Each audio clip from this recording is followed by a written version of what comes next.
we often talk about the BRICS, we often talk about Brazil being the lungs of the Amazon, being the lungs of the planet. But I think at this speed, we soon will be talking about Ethiopia becoming the lungs of this planet. And I don't know any other place in the world where the people have been planting billions of trees. And as I recently went to do some of my outgoing and incoming briefings to some of the European capitals, and I have seen the absolutely scorching heat hitting the Europe. I was saying, my God, we need to have a green legacy initiative here now to plant the trees and to save the planet. So the call is so strong to do so.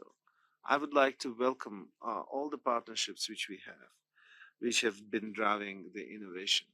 It's so interesting to see Addis Ababa these days with so many electric cars driven by ingenuity of Chinese innovation. And we're seeing this everywhere, how important this partnership and bringing the green solutions to drive the transition, because this is the future. And these bold moves of Ethiopia embracing it with support of the major partners from the BRICS, and bringing these new technologies here on the table, and also expanding this to the rest of the Africa is so important.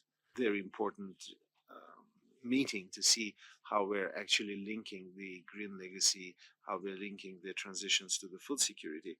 We also need to recognize that the financial flows to the continent are not adequate. While the continent is contributing the smallest percentage of the emissions and of the climate change, it's on the taking side of this disaster. And there is no justice in the fact that the access to the climate financing and the climate adaptation is not sufficient, and we need to work on that. In that respect, I would like to welcome very much the efforts of the EFAT, and my colleagues is here, and they've been able to support some of it, but we need to put a lot more efforts in bringing the resources on the table. And to do so, we need to join hands on the innovative solutions. We need to make sure that financing is in place. This continent doesn't need aid. This continent needs partnership. It needs justice.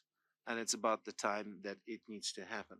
And they only need to raise this voice. And as the United Nations and the partners, it's our obligation to raise that voice and to make sure that these resources come, and that these resources are made available to those who are actually uh, uh, have the right to have them, and are the rightful owner of that place and space.